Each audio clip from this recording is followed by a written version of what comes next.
los ángeles protegen las verdades vitales. Vi que ángeles de Dios fueron comisionados para que guardasen con cuidado especial las verdades sagradas e importantes, que habían de servir como ancla a los discípulos de Cristo durante toda generación. El Espíritu Santo descansó en forma especial sobre los apóstoles que fueron testigos de la crucifixión, resurrección y ascensión de nuestro Señor. Verdades importantes que habían de ser la esperanza de Israel. Todos habían de mirar al Salvador del mundo como su única esperanza, andar en el camino que Él había abierto por el sacrificio de su propia vida y guardar la ley de Dios y vivir. Vi la sabiduría y bondad de Jesús al dar poder a los discípulos para que llevasen adelante la misma obra a causa de la cual los judíos le habían odiado y dado muerte. En su nombre tenían ellos poder sobre las obras de Satanás. Un halo de luz y de gloria rodeó el tiempo de la muerte y resurrección de Jesús e inmortalizó la verdad sagrada de que era el Salvador del mundo. Pedro y Juan, librados de la prisión. Poco tiempo después del descenso del Espíritu Santo, Pedro y Juan, que habían estado dedicados a la oración ferviente, fueron al templo a adorar. Allí encontraron a un pobre y desanimado paralítico. Los discípulos se compadecieron de él. Pedro, con Juan, fijando en él los ojos, le dijo: «Míranos. No tengo plata ni oro, pero lo que tengo te doy. En el nombre de Jesucristo de Nazaret, levántate y anda». Como los saduceos no creían en la resurrección, se encolerizaban al oír a los discípulos afirmar que Cristo había resucitado de entre los muertos, pues comprendían que si se dejaba a los apóstoles predicar a un Salvador resucitado y obrar milagros en su nombre, todos rechazarían la doctrina de que no habrá resurrección, y pronto se extinguiría la secta de los saduceos. Algunos de los oficiales del templo y el jefe de la guardia eran saduceos. El jefe, con la ayuda de otros saduceos, arrestó a los 2 apóstoles y los puso en prisión, ya que era muy tarde para que sus casos fuesen examinados esa noche. Satanás parecía triunfar, y los ángeles malignos lo celebraban. Pero los ángeles de Dios fueron enviados a abrir las puertas de la prisión. Contrariamente a la orden del sumo sacerdote y los ancianos, los ángeles les ordenaron volver al templo y continuar hablando palabras de vida. Entretanto, el príncipe de los sacerdotes y los que estaban con él convocaron al concilio y a todos los ancianos de los hijos de Israel. Los sacerdotes y magistrados decidieron acusar a los discípulos de insurrección, de haber asesinado a Ananías y Zafira y de conspirar para desposeer a los sacerdotes de su autoridad. Cuando enviaron por los presos para que comparecieran ante su presencia, grande fue el asombro general al recibirse la noticia de que se habían hallado las puertas de la cárcel cerradas con toda seguridad y a los guardias delante de ellas, pero que los presos no aparecían por ninguna parte.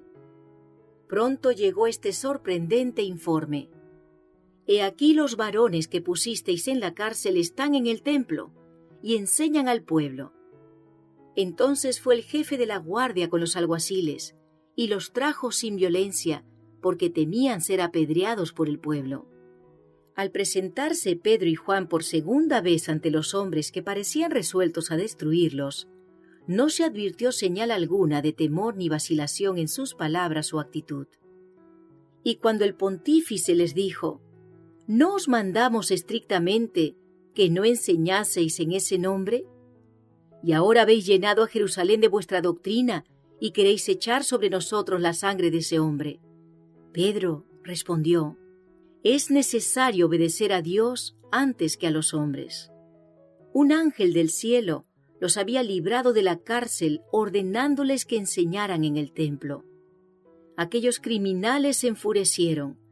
Deseaban empapar sus manos de sangre otra vez, matando a los apóstoles. Mientras planeaban cómo hacerlo, un ángel fue enviado a impresionar el corazón de Gamaliel para que aconsejara a los príncipes y sacerdotes. Dijo Gamaliel: «Apartaos de estos hombres y dejadlos, porque si este consejo o esta obra es de los hombres, se desvanecerá, mas si es de Dios, no la podréis destruir. No seáis tal vez hallados luchando contra Dios. Los malos ángeles sugerían a los ancianos y sacerdotes que aniquilaran a los apóstoles. Pero Dios envió a su ángel para evitarlo, levantando entre sus propias filas una voz que hablara en favor de los discípulos. Felipe y el eunuco etíope. Los ángeles del cielo acompañan a aquellos que buscan ser iluminados. Cooperan con los que tratan de ganar almas para Cristo. Ministran a quienes serán herederos de la salvación. Esto se muestra claramente en la experiencia de Felipe y el etíope. Este etíope era un hombre de buena posición y amplia influencia. Dios vio que una vez convertido, comunicaría a otros la luz recibida y ejercería poderoso influjo en favor del Evangelio. Los ángeles del Señor asistían a este hombre que buscaba luz y le atraían al Salvador.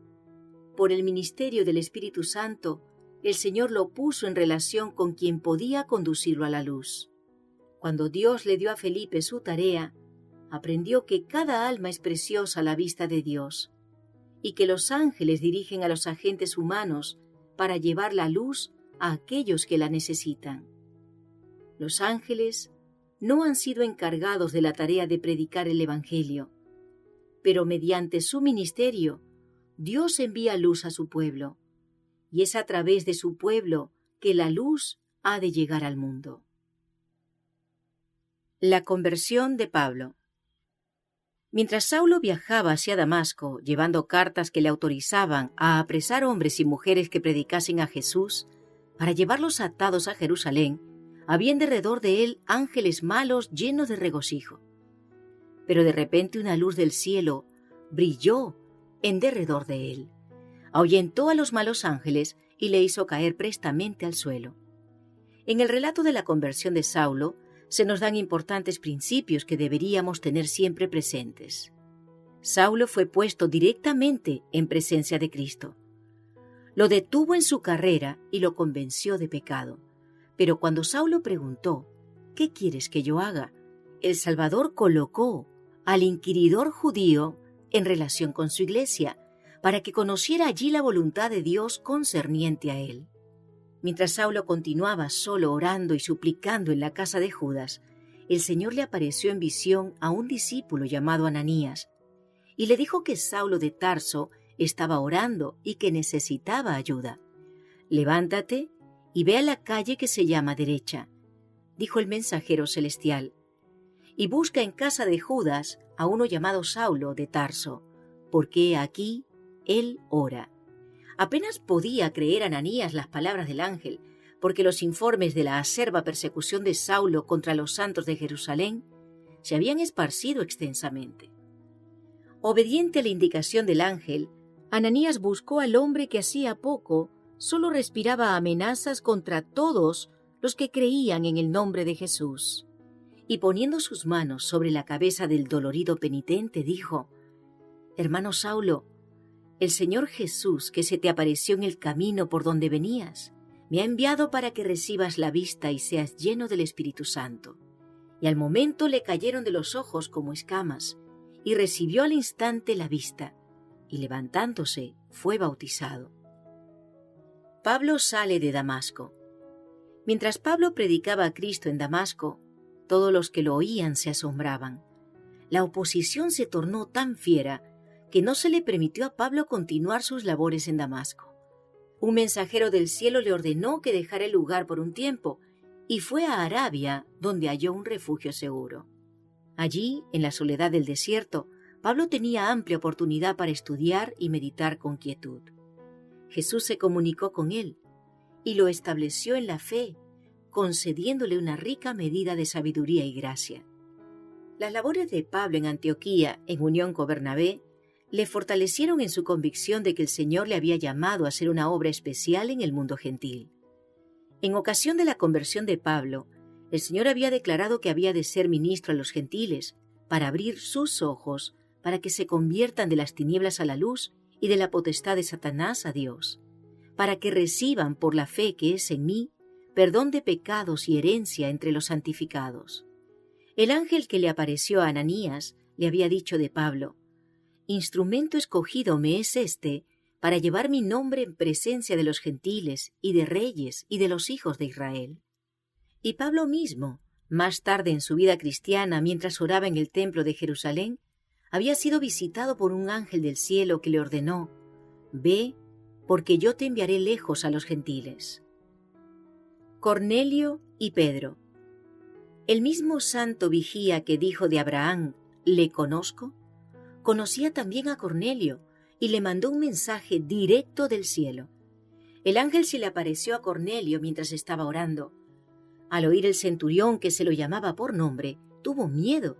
Sin embargo, sabía que el mensajero había venido de Dios y dijo: «¿Qué es, Señor?». «Envía pues ahora hombres a Jope y haz venir a Simón, el que tiene por sobrenombre Pedro. Este posa en casa de cierto Simón curtidor». El ángel le dio información precisa acerca del lugar donde Simón el curtidor vivía. Entonces el ángel del Señor visitó a Pedro y preparó su mente para recibir a este hombre. Cornelio obedeció con alegría la orden dada en la visión. Cuando el ángel se retiró, llamó a 2 de sus criados y a un devoto soldado de los que le asistían, a los cuales envió a Jope después de haberles contado todo. El ángel no fue comisionado para decirle a Cornelio la historia de la cruz. Un hombre sujeto a las mismas fragilidades humanas y tentaciones que el centurión tenía, debía decirle acerca del Salvador crucificado y resucitado. En su sabiduría, el Señor trae a aquellos que buscan la verdad y los conecta con otros seres humanos que la conocen. Inmediatamente después de su entrevista con Cornelio, el ángel fue a buscar a Pedro, que en ese momento estaba orando en la azotea de su alojamiento en Jope. Fue con cierta renuencia que Pedro aceptó la orden divina. Al relatar su experiencia, no defendió su actuación basándose en principios generales, sino en una excepción, debido a la revelación divina que había recibido. Y el resultado lo sorprendió. Cuando Cornelio le relató su propia experiencia, incluyendo las palabras del ángel que le había aparecido en visión, Pedro declaró: «En verdad comprendo que Dios no hace acepción de personas, sino que en toda nación se agrada del que le teme y hace justicia». Pedro librado de la prisión. El día de la ejecución de Pedro había sido finalmente decidido, pero aún así las oraciones de los creyentes ascendían a los cielos. Y mientras ellos ocupaban todas sus energías y sentimientos en fervientes apelaciones, los ángeles de Dios vigilaban al aprisionado apóstol.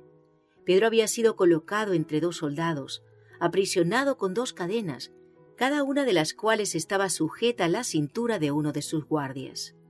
Era imposible que se moviera sin que ellos se diesen cuenta.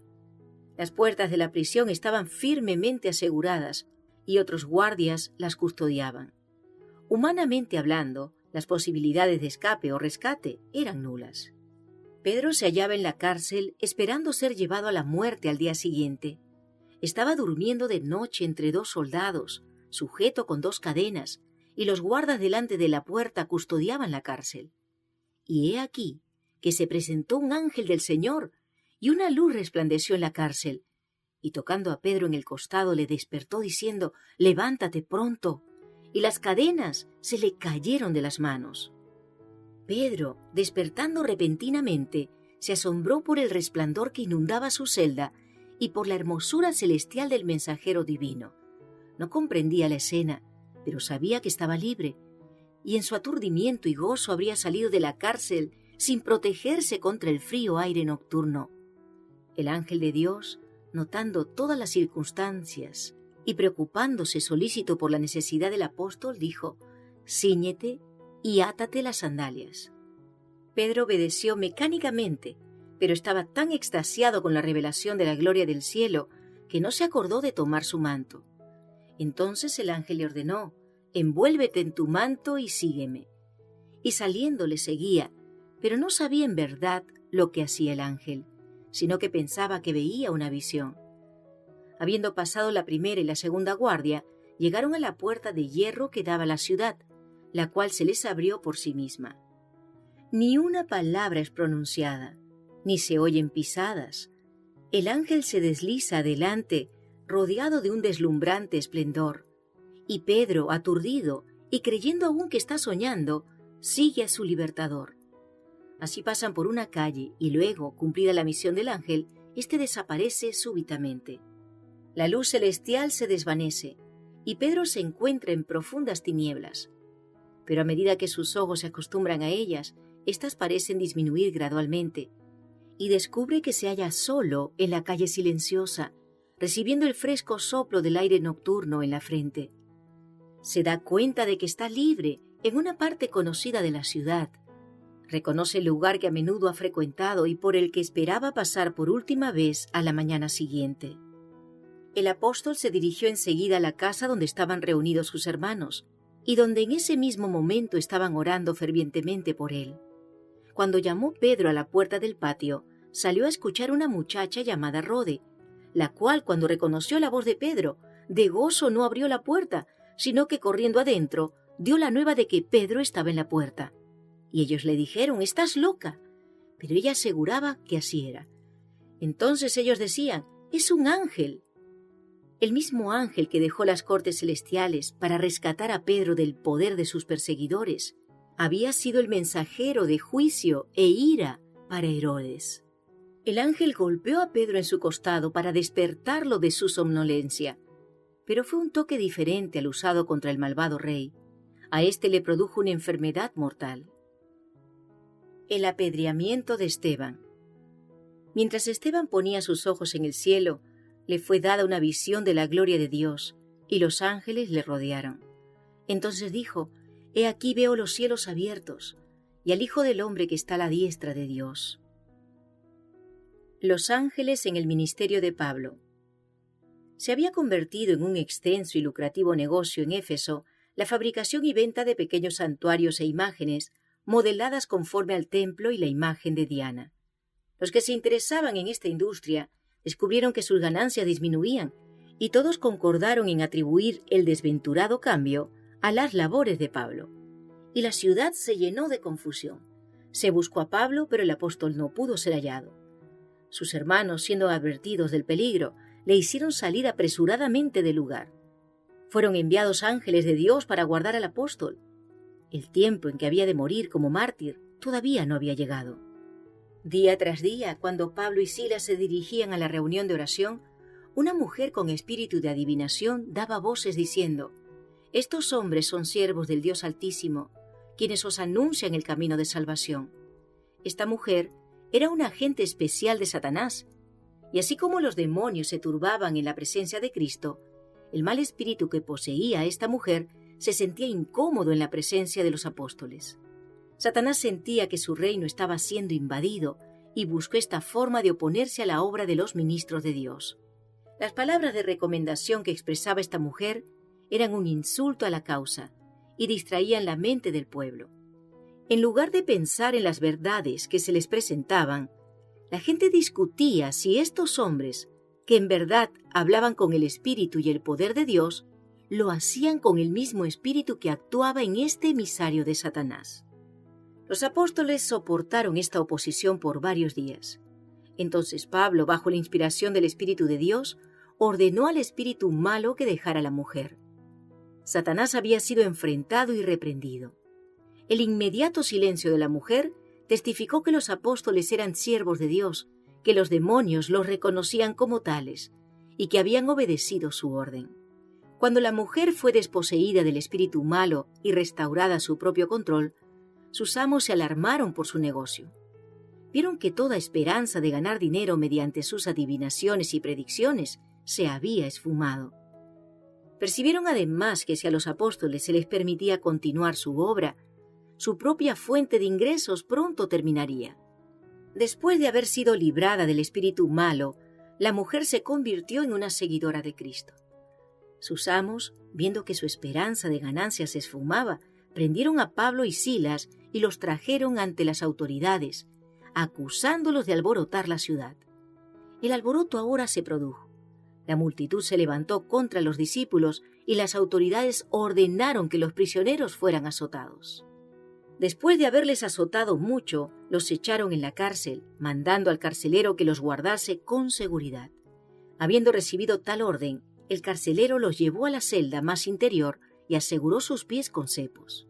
Pero los ángeles de Dios les habían acompañado hasta dentro de la prisión.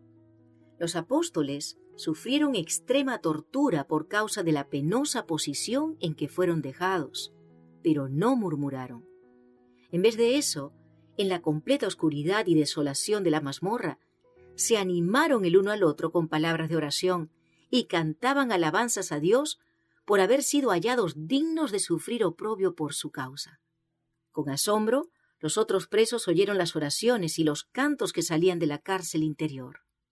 Aunque los hombres habían actuado cruel y vengativamente y las autoridades habían mostrado una negligencia criminal en el cumplimiento de sus solemnes responsabilidades, Dios no se había olvidado de mostrar misericordia a sus siervos sufrientes. Un ángel fue enviado del cielo para librar a los apóstoles. Mientras se acercaba a la prisión romana, la tierra tembló bajo sus pies. Toda la ciudad fue sacudida por el terremoto y las paredes de la prisión se movían como una caña en el viento. Las pesadas puertas se abrieron raudamente y las cadenas y grillos cayeron de las manos y los pies de cada prisionero. Al apóstol Pablo, en sus trabajos en Éfeso, se le dieron señales especiales del favor divino. El poder de Dios acompañó sus esfuerzos y muchos eran sanados de enfermedades físicas. Y hacía Dios milagros extraordinarios por mano de Pablo, de tal manera que aún se llevaban a los enfermos los paños o delantales de su cuerpo, y las enfermedades se iban de ellos, y los espíritus malos salían.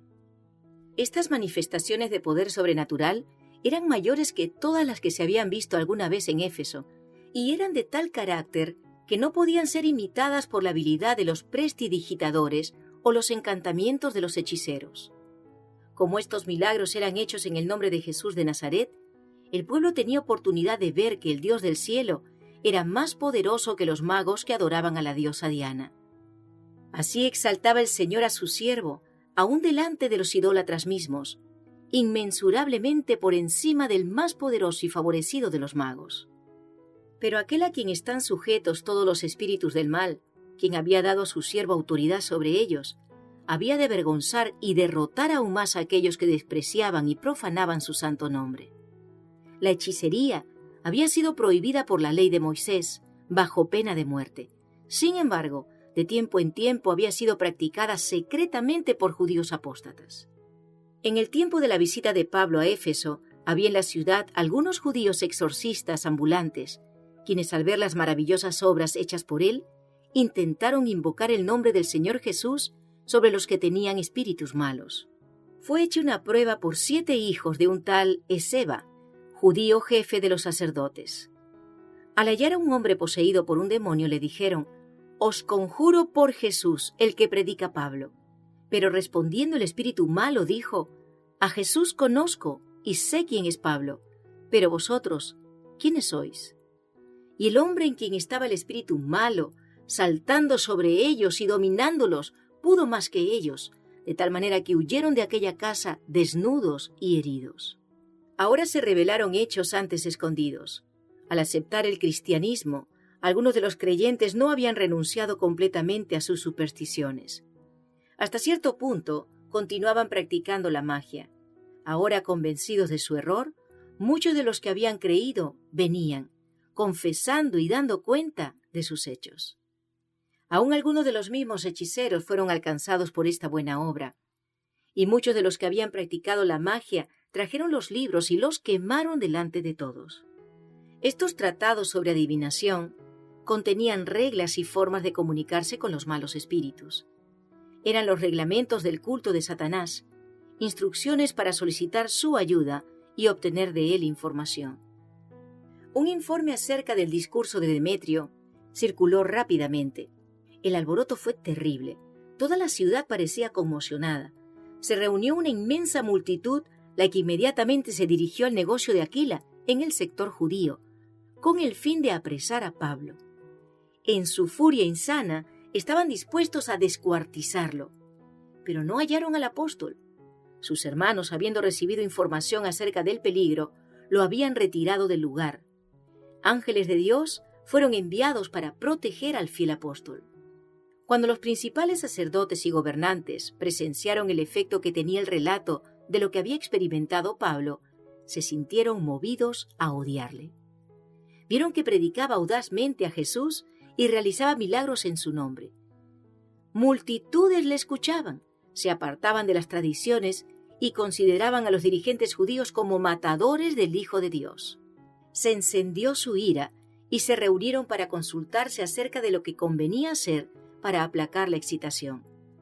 Convinieron en que la única conducta segura consistía en dar muerte a Pablo.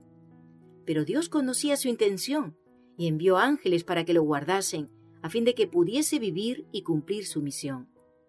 Esta parte de la historia ha sido escrita para nuestra admonición, a quienes han alcanzado los fines de los siglos. Los efesios afirmaban tener contacto con seres invisibles, de quienes recibían conocimiento de lo que habría de acontecer. En nuestros días, esta comunicación es llamada espiritismo. Y no todo lo que practican los médiums es prestidigitación, astucia y engaño. El mundo visible y el invisible están en comunicación. Satanás es el engañador maestro y entrena a los que están confederados con él para obrar en las mismas líneas en las que él obra.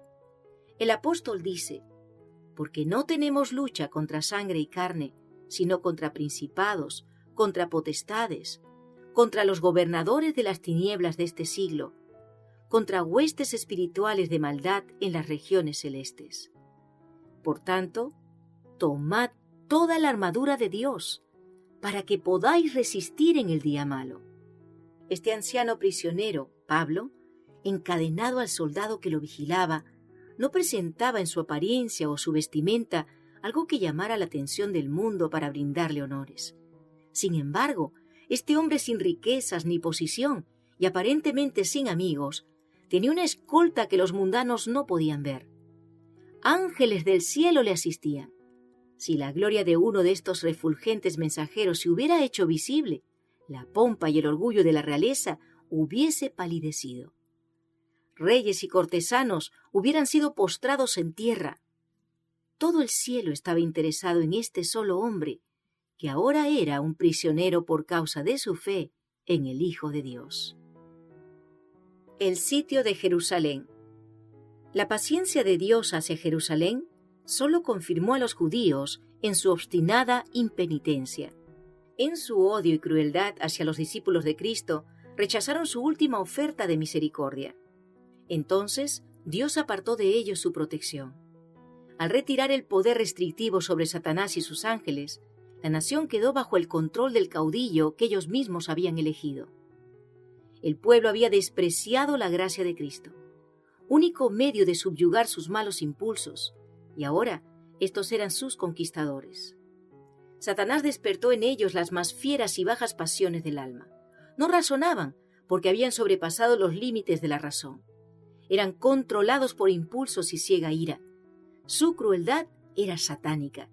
Satanás se colocó a la cabeza de la nación y las autoridades civiles y religiosas quedaron bajo su mandato. Ángeles de Dios fueron enviados a hacer su obra de destrucción del templo, de tal manera que no quedara piedra sobre piedra que no fuera destruida. Juan el Revelador. El Salvador habla de Gabriel en el Apocalipsis diciendo que la declaró enviándola por medio de su ángel a su siervo Juan. Y a Juan el ángel declaró: yo soy consiervo tuyo, de tus hermanos los profetas. Admirable pensamiento, que el ángel que sigue en honor al Hijo de Dios es el escogido para revelar los propósitos de Dios a los hombres pecaminosos. Dios tenía una obra especial para que Juan cumpliera. Satanás estaba determinado a estorbar su trabajo y dirigió a sus agentes para intentar destruir a Juan. Pero Dios envió su ángel y lo preservó maravillosamente. Aquellos que presenciaron el gran poder de Dios manifestado en la liberación de Juan quedaron asombrados. Muchos se convencieron de que Dios estaba con él y que su testimonio referente a Jesús era cierto. Aquellos que intentaban destruirlo tuvieron temor de atentar nuevamente contra su vida, y a él le fue permitido seguir sufriendo por causa de Cristo. Fue acusado falsamente por sus enemigos y pronto desterrado a una isla desierta. Pero Dios envió a su ángel para revelarle las cosas que sucederían en la tierra, así como la condición de la iglesia hasta los días finales. Le reveló qué ocurriría con la iglesia si apostataba y cómo triunfaría finalmente si agradaba a Dios. El ángel del cielo vino a Juan en majestad, con la gloria del cielo reflejada en su rostro. Le reveló a Juan escenas de profundo y maravilloso interés concerniente a la iglesia de Dios. Trajo ante él los peligrosos conflictos que había de afrontar. La vio pasar por terribles pruebas hasta que, purificada y emblanquecida, aparecía victoriosa, gloriosamente salvada en el reino de Dios. El rostro del ángel se tornaba más glorioso y radiante de gozo al mostrar a Juan el triunfo final de la iglesia de Dios. Juan quedó arrobado al presenciar la liberación final de la iglesia. Mientras participaba de la gloria de esta escena y con profundo temor y reverencia, cayó a los pies del ángel para adorarle. El ángel lo levantó inmediatamente y en suave reproche le dijo: «Mira, no lo hagas. Yo soy consiervo tuyo y de tus hermanos que retienen el testimonio de Jesús. Adora a Dios, porque el testimonio de Jesús es el espíritu de la profecía». Entonces el ángel mostró a Juan la santa ciudad con todo su esplendor y radiante gloria. Juan quedó embelesado con la gloria de la ciudad, y sin recordar el reproche recibido, se postró otra vez a los pies del ángel. Otra vez oyó el suave reproche: «Mira, no lo hagas, porque yo soy consiervo tuyo, de tus hermanos los profetas y de los que guardan las palabras de este libro. Adora a Dios». Cristo, el mensajero real, visitó a Juan en su isla desierta y le dio las más extraordinarias revelaciones de sí mismo. El ángel poderoso que instruyó a Juan era nada menos que Cristo. Cuando coloca su pie derecho en el mar y su pie izquierdo sobre la tierra seca, muestra la parte que desempeña en las escenas finales del gran conflicto con Satanás. Esta posición denota su supremo poder y autoridad sobre la tierra. El conflicto se ha intensificado y agudizado de una época a otra, y seguirá intensificándose hasta las escenas finales, cuando la obra magistral de los poderes de las tinieblas llegará al máximo. Satanás, junto con los hombres impíos, engañará a todo el mundo y a las iglesias que no reciban el amor de la verdad. Pero el ángel poderoso exige atención, clama en alta voz. Debe mostrar el poder y la autoridad de su voz a aquellos que se han unido con Satanás para oponerse a la verdad. Ángeles en la Edad Media. En el siglo XIII se estableció la más terrible de las maquinaciones del papado, la Inquisición. El príncipe de las tinieblas obró de acuerdo con los jefes de la jerarquía papal. En sus concilios secretos, Satanás y sus ángeles gobernaron los espíritus de los hombres perversos, mientras que invisible acampaba entre ellos un ángel de Dios, que llevaba apunte de sus malvados decretos y escribía la historia de hechos por demás horrorosos para ser presentados a la vista de los hombres. La Reforma Protestante. La bandera del gobernante de la sinagoga de Satanás fue izada, y el error aparentemente marchaba triunfante, y los reformadores, por la gracia que les fue dada por Dios, se empeñaron en brillante batalla contra las huestes de las tinieblas. Me han sido presentados los acontecimientos de la historia de los reformadores. Sé que el Señor Jesús y sus ángeles han vigilado con intenso interés la batalla contra el poder de Satanás, quien combinaba sus huestes con los hombres malos, con el propósito de extinguir la luz divina. Lutero. Un día, mientras examinaba libros en la biblioteca de la universidad, Lutero descubrió una Biblia en latín. Con una mezcla de reverencia y asombro, abrió las sagradas páginas. Con el pulso acelerado y el corazón exultante, leyó por sí mismo las palabras de vida, deteniéndose a menudo para exclamar: «Oh, si Dios me permitiera tener mi propia Biblia». Ángeles del cielo estaban a su lado, y rayos de luz del trono de Dios le revelaron los tesoros de verdad a su entendimiento. Cuando sus enemigos apelaban a la tradición o las costumbres o a la autoridad del pontífice, Lutero los confrontaba con la Biblia y la Biblia sola. Era un argumento que no podían discutir, y estos esclavos del formalismo y la superstición clamaban por su sangre. Pero Lutero no cayó presa de su furia.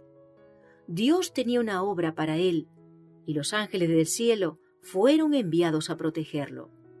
Este hombre solitario que había agitado la ira de los sacerdotes y el pueblo fue citado a Augsburgo para responder por su fe y obedeció la citación.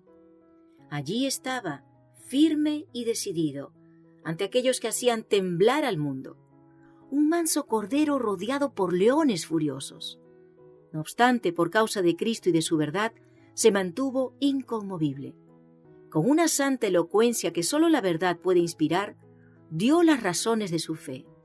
Trataron de varias maneras de silenciar a este campeón de la verdad. Le halagaban y le ofrecían incentivos, sería honrado y exaltado. Pero la vida y los honores no tenían valor para él, si debían ser comprados al precio de sacrificar la verdad. La palabra de Dios brilló aún más claramente en su mente, dándole un vívido entendimiento de los errores, corrupciones e hipocresía del papado. Sus enemigos buscaban de intimidarlo y le exigían renunciar a su fe, pero se mantuvo firme y decidido en defensa de la verdad. Estaba listo a morir por su fe, si Dios se lo requería. Pero abandonarla, nunca. Dios preservó su vida y envió ángeles para asistirlo durante el tormentoso conflicto del cual salió airoso, habiendo frustrado los propósitos de sus airados enemigos. Si los ojos de los que participaban en la dieta de Worms hubieran sido abiertos, hubiesen visto ángeles de Dios en medio de ellos, derramando rayos de luz para disipar el error y abrir las mentes y corazones para recibir la verdad. Melanchthon. El reformador Simón Grynaeus había estado en buenas relaciones con un eminente profesor católico, pero después de escuchar uno de sus sermones que lo impactó negativamente, lo conminó a que no luchara más en contra de la verdad. El profesor disimuló su enojo, pero inmediatamente se dirigió al rey y obtuvo la autorización para arrestar al protestante. Cuando Melanchthon retornó a su casa, fue informado que después de su partida, las autoridades habían revisado la casa de arriba abajo en busca de Grynaeus. Melanchthon siempre creyó que Dios había salvado a su amigo enviando a uno de sus santos ángeles para avisarle del peligro. Los padres peregrinos. Aunque los padres peregrinos vivían en el desierto y en medio de contratiempos, crecían su amor y su fe. Confiaban en las promesas del Señor, el cual no los olvidó en el tiempo de prueba. Sus ángeles estaban a su lado para animarlos y sostenerlos. Y cuando les pareció ver la mano de Dios, señalándoles más allá del mar una tierra en donde podrían fundar un estado y dejar a sus hijos el precioso legado de la libertad religiosa, avanzaron sin miedo por el camino que la providencia les indicaba. Los tres ángeles de Apocalipsis 14. Cristo viene por segunda vez con poder para salvación. Ha enviado los mensajes de los ángeles primero, segundo y tercero para preparar a los seres humanos para dicho acontecimiento. Estos ángeles representan a los que reciben la verdad y presentan el Evangelio al mundo con poder. Guillermo Miller. Vi que Dios había enviado su ángel para trabajar en el corazón de un agricultor, Guillermo Miller, que aunque no había creído en la Biblia, fue inducido a investigar las profecías. Los ángeles de Dios visitaron repetidamente a este instrumento elegido, guiando su mente y abriendo su entendimiento a las profecías que no habían sido claras para el pueblo de Dios. Le fue mostrado el comienzo de la cadena de verdad y fue llevado a buscar eslabón tras eslabón hasta sentir admiración y asombro por la palabra de Dios. Los ángeles de Dios acompañaron a Guillermo Miller en su misión.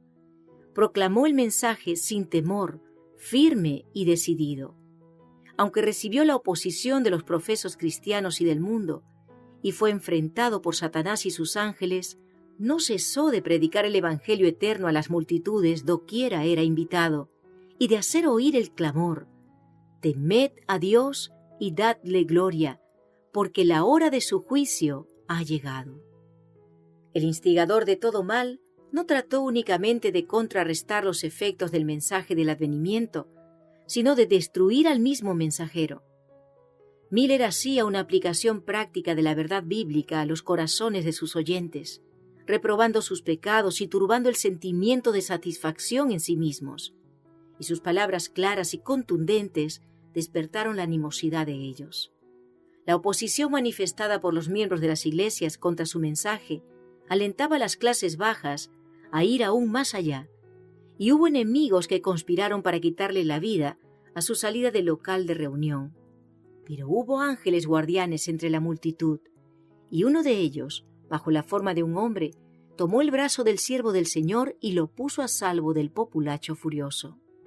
Muchos ministros no aceptaban el mensaje de salvación, y aquellos que lo aceptaban en ocasiones lo obstaculizaban.